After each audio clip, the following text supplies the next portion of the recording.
This is a little bit more than people need to know, but there's a thing called the debt to GDP ratio.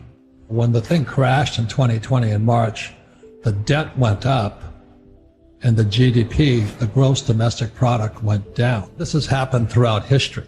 This is not the only time this has happened. The Federal Reserve Bank is a socialist or a communist organization, but they'll never tell you that. What this marks to me is the end of the American Empire. And because that's what happened with the end of the Roman Empire. And what happened at the end of the Roman Empire, the leaders of Rome debased the currency. They were taking silver coins and gold coins, they were filing them and melting them and doing all these goofy things. They were fighting wars, we're still fighting wars that we couldn't afford, they couldn't afford, and they started taxing the worker. And back in Roman times, the worker was the farmer or the yeoman. And so the government, those fat asses up there, were just taxing the crap out of the worker. And pretty soon the worker says, why should I work? Because, I've got to just keep giving my money to the government. And pretty soon they call them Roman circuses, so they're the big coliseums, and they were feeding lions, people to lions and all that other stuff. Today we have the Super Bowl and the March Madness, and everything's the same, it's the same.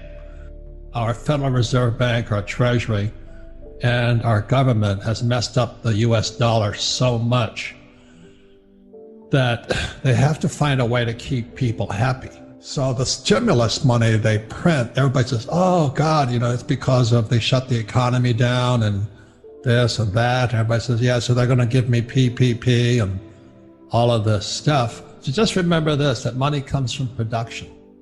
And when we pay people not to produce, which is PPP and all that, we just pay them not to revolt. And that's what happened during the Roman times. And so that's why I say it's the end of the American Empire, because our money is corrupt. So that's basically it. Now, would I take the money? Absolutely. We're talking about, don't fight the government, don't fight the Fed, don't fight politics. If they're going to give me $1,000, I'll take it, but I would convert it into either gold, silver, or Bitcoin. You've got to be smarter than the government, which is not that hard to do. And it's just coming apart right now.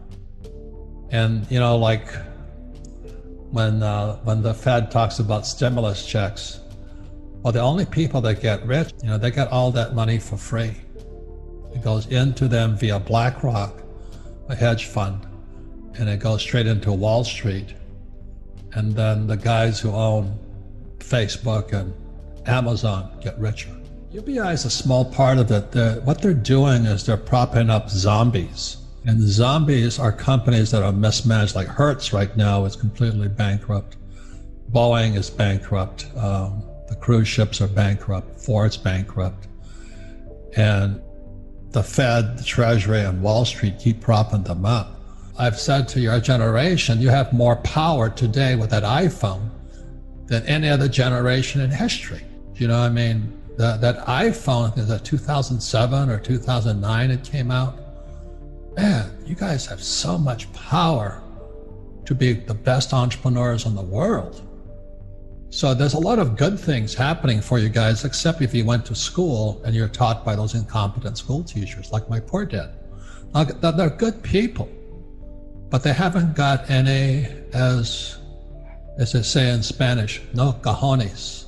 No cojones. The Federal Reserve Bank is a socialist or a communist organization, but they'll never tell you that. When I was about 25 years old, I started studying this stuff, and the more I studied, the more I felt I needed a shower. They were just lying to us. When the market crashed in 2020, March of 2020, only 16% of the teachers, firefighters, and police officers' pension was funded, 16%. So they had $16 for every 100 they owed. Now it's down to 6. They're broke. So they're covering all of this up. So they want to bring UBI in so they can just mass produce money. And then so they're going to pay people not to work. so they can escape. Do you know what I mean? So, well, we gave you all this money, and they're going to escape. You know, I say to your generation, with that iPhone, become an entrepreneur. You know, so you don't need the job security. Nothing wrong with it, but you don't want to need it, and you don't need the UBI. You don't need the paycheck. If you can get off of needing that paycheck, you're free. If you can make your own money, that's the difference. This is a little bit more than people need to know, but you know, there's a thing called the debt to GDP ratio. So when the thing crashed in 2020 in March, the debt went up and the GDP, the gross domestic product, went down. So we produced less, but we raised the debt up. So debt went up, GDP went down. And if this coronavirus comes back, which I think it will, we're bankrupt. Once debt to GDP passes 90%, we're bankrupt. Today it's 115% debt to GDP in America. So we're already bankrupt. And so the UBI is no different than the Romans paying the Roman citizens to sit in the Colosseum and watch the Dallas Cowboys play the Green Bay Packers. You know, nothing really changes. What they're afraid of is deflation, because deflation means depression. So this thing called quantitative easing, which is printing money, that came out in 1930. You know, Bernanke thinks he did it, but he copied it in 1930. And then they have zero interest rates policy. So what that means is they print money and then they pay you nothing, no interest, zero interest rate policy. And people still say to their kids, go to school, work hard, you know, save money, and, you know, save till it hurts. If you think like an entrepreneur, you've really got to think outside the box. And I said again, the iPhone gives you so much power. You know, I talked to that young guy. He's got he's 19 years old. His father wants me to tell him to go back to college. And so I called him up. I think the numbers were he gets $12 a month on a subscription basis. And he's got, I think, 6,000 or 6,000 subscribers.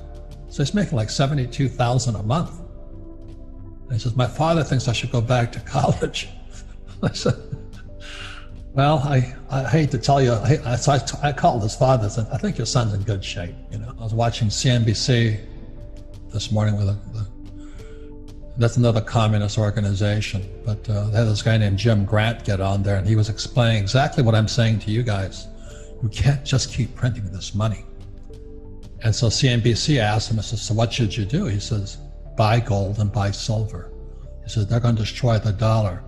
And the guy, Joe Kernan of CNBC, says, that's such an old idea. You know, I'm going, you know, gold and silver have been here since God created this earth.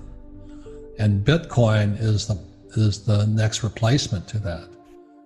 So for your generation, it really is to get outside of what mainstream media says is the right way to think, and think for yourselves.